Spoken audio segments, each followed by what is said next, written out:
I still remember the moment my sister looked at me in her wedding dress and told me to sit behind a pillar, not next to family, not near the aisle, but hidden, like I was something to be ashamed of.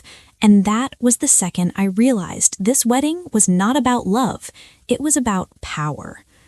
My name is Rachel Thompson. I am 34 years old, and I never imagined my own blood would humiliate me in front of 200 people. The venue was beautiful, white roses everywhere, soft music playing, guests laughing, cameras flashing, and then there was me, standing alone with my clutch in my hand, wearing the dress my sister herself told me to buy, smiling like nothing was wrong while my chest burned.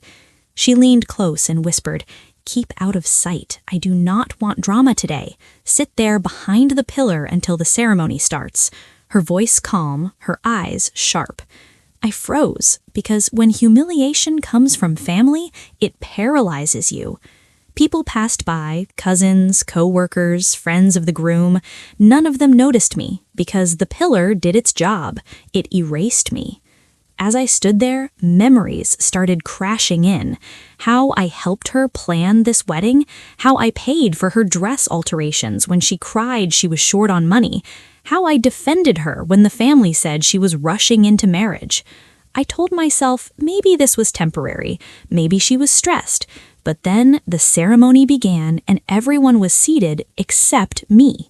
I watched her walk down the aisle, glowing, confident, holding her head high, while I stayed hidden like a mistake.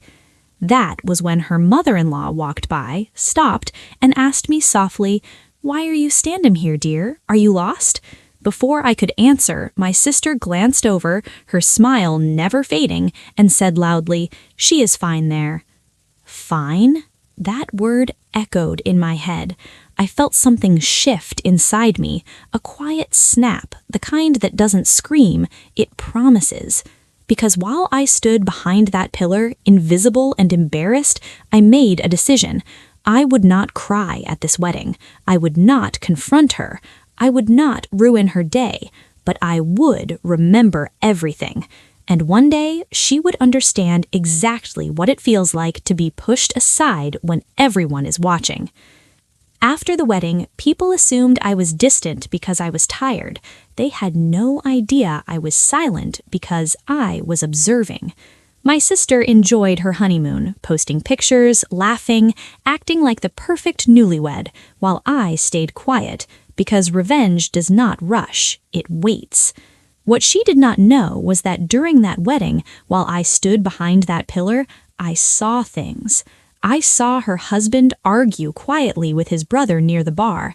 I heard words like contract and signature and deadline, things you do not expect to hear at a celebration. A week later, her husband reached out to me. "Just to check in," he said. "You disappeared at the wedding. I hope you weren't upset." I told him the truth, calmly. I was told to stay out of sight. There was a long pause. Then he said, "She told me you chose not to sit with the family." That was the moment I realized this was not a misunderstanding, it was a lie. Over the next few weeks, more truths surfaced, accidentally, quietly, dangerously. I work as a senior operations manager at a real estate firm, and paperwork is my world. Contracts, filings, timelines. So when my sister asked me for help reviewing documents for a joint property investment with her husband, I noticed inconsistencies. Names missing, dates altered, clauses that protected one side only. I warned her gently, but she laughed and said, "You are always so dramatic." That laugh sounded familiar, the same tone she used when she told me to sit behind that pillar. So instead of pushing, I stepped back. I documented everything: emails, messages, drafts. I did not change a single thing. I simply made copies.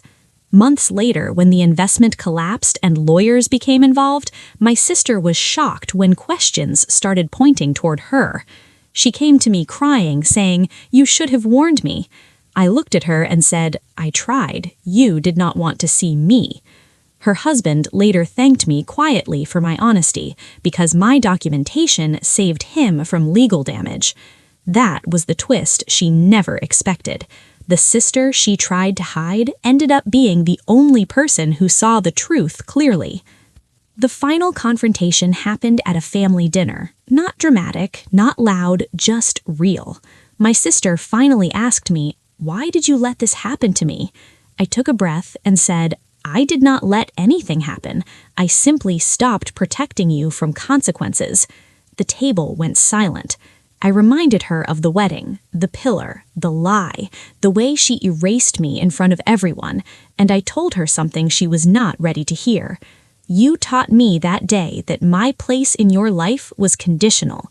Her eyes filled with tears, but I did not comfort her, because growth does not come from comfort, it comes from clarity. Over time, our relationship changed, not repaired, not destroyed, just honest. She stopped asking me to fix things for her. I stopped shrinking myself to fit her comfort. As for me, I walked away stronger because revenge was never about hurting her publicly. It was about reclaiming my dignity privately. That pillar no longer defines me. It taught me. Sometimes the quietest moments shape the strongest boundaries, and sometimes the best revenge is standing tall where you were once told to disappear.